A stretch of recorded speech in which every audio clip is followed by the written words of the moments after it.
Hello, this is Jennifer Bone from SWIC Library, and today I'm going to show you how to find some articles in JSTOR. The easiest way to start is to go to the SWIC Library website. You can do that by just going to swic.edu and then going to Student Services and hovering over the drop-down menu to Library. Once you hit the library page, you'll be wanting to look up articles in the JSTOR research database. You'll want to scroll down the page until you get to this blue rectangle. This is what we call our search widget. And a search widget is where we have all of the resources for the libraries tucked away, whether you're looking for articles, books and movies, or just plain straight up facts. Now for your research projects, you're going to need to find articles from the JSTOR research database. To do that, you will go to this article tab and you will select JSTOR from the list. Now when you're looking at all of these different dots that you can move, think of these as shopping malls where you're going to shop for research articles. Each one of these companies has different types of articles that they let you retrieve. For you, you're going to need scholarly peer-reviewed articles, which is why your instructor is asking you to search in the JSTOR database. So make sure your dot is placed right here, and then type your topic into the box. I'm going to type in climate change. After you've typed in your topic, just click Go. You will be given a results page. It looks similar to how it is when you're searching on the internet, and you'll get the total number of results at the top. For climate change, I have 184,000 articles that are available to me, and they're all listed down below. So now you have to figure out, how do I find the best article? How can I narrow it down to a group that's more manageable than several thousand? So what I first suggest is going up to the top, and let's adjust our keywords a little bit. Right now it's just looking for the terms climate and change. It's trying to look for them together a little bit, but it will also look for them in our results list separated as well. So one thing you can do is, if you have multiple words that you want to keep together, you can put quotation marks around it. And I also want to make sure that my focus on climate change is dealing with the United States. So I'm going to add the word and then I'm also going to put quotation marks around United States. That means that I want my article to have the term climate change, and I want my article to have the word United States. And so I'm using this and symbol as like a plus. I want it to have this and this. If I wanted to focus on something, if I wanted to do and pollution, I can add that term, but I wouldn't need the quotation marks because it's just one term. So the quotation marks indicate you want two words kept together. So I'm going to remove this and just focus on climate change and the United States. I'm going to press enter and see what my results list yields. So now I've gotten down from 184,000 to 23,000. So using that particular tip is really helpful. Now, how do I narrow down this big list? On the left-hand side, there's a lot of filters that you can check to make it much narrower and get a smaller results list.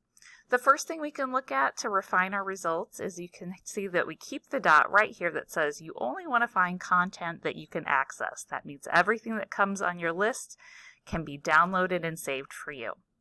As we go down a little bit, we'll see that there is the academic content area. Now this one, if you're looking for articles, which is what you need, you'll want to say, I only want things from journals. You're not looking for books and chapters from books, and you're not looking for research reports. So by checking this box, we're going to narrow down to 11,000 articles. Now as we go down here, you do not need to focus on primary source content. That really is indicating, do you want an original speech? Do you want an original document? Do you want an interview? And things like that. For your projects, you do not need to indicate any primary source content, so we can skip that.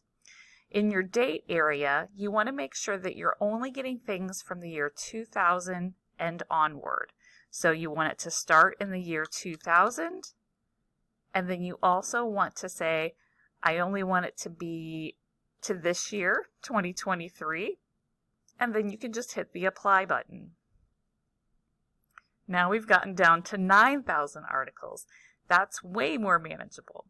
Next, we can kind of go down. I'm going to skip down to the last section on this filter and go to the language area. I only speak English. I can read French, but I'm going to say I only want research articles that are in English, so we'll narrow it down just a little bit more by selecting the English button. And then the last area I'd like you to use is this subject area. And what it's doing is it's looking at the focus of the articles that these are being published in. So it's an alphabetical list, and you'll see that there is a total of about 70. So it says show 61 more, and then they have alphabetically, it starts with the A's.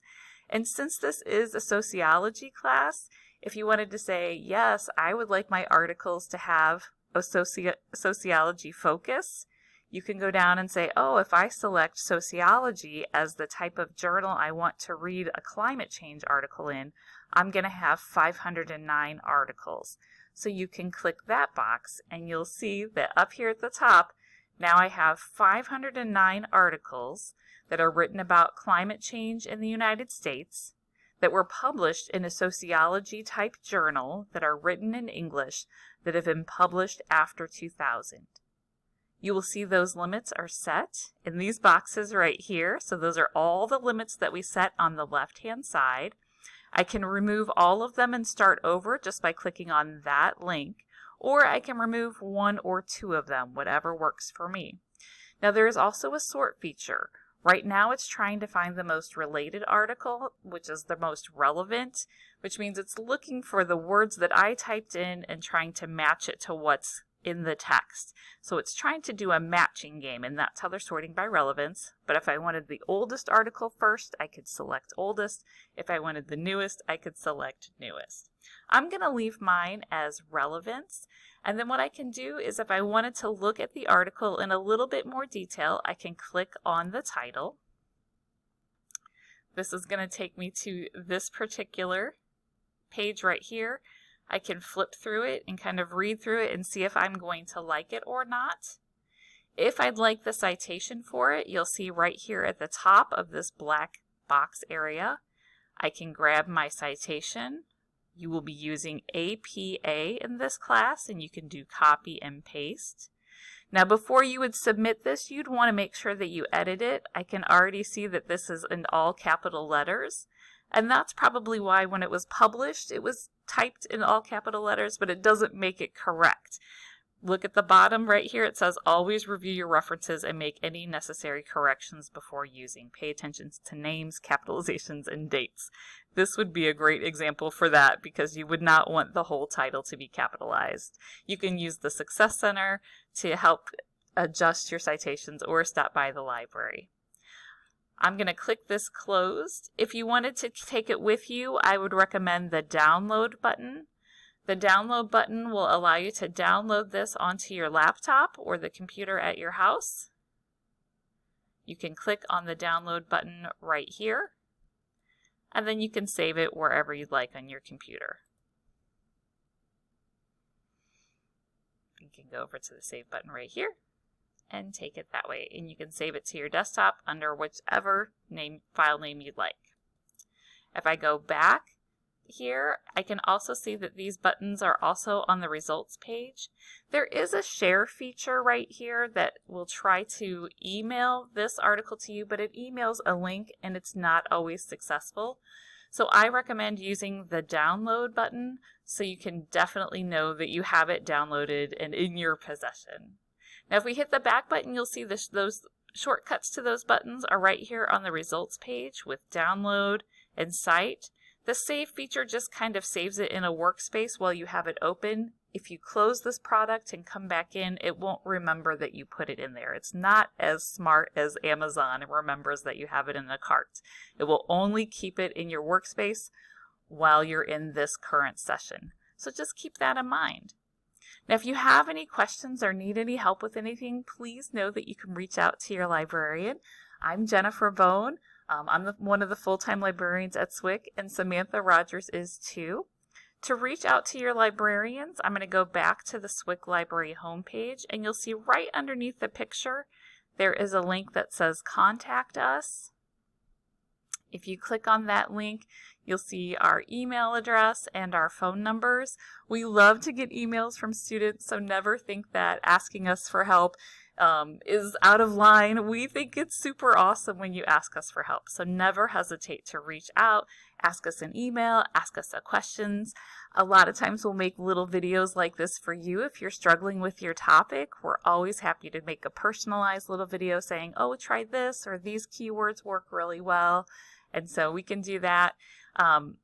So just keep us in mind. We love to help, and you can always stop by the library. We're in the Information Sciences building on the first floor right near the elevators. Happy researching, and we hope to hear from you soon.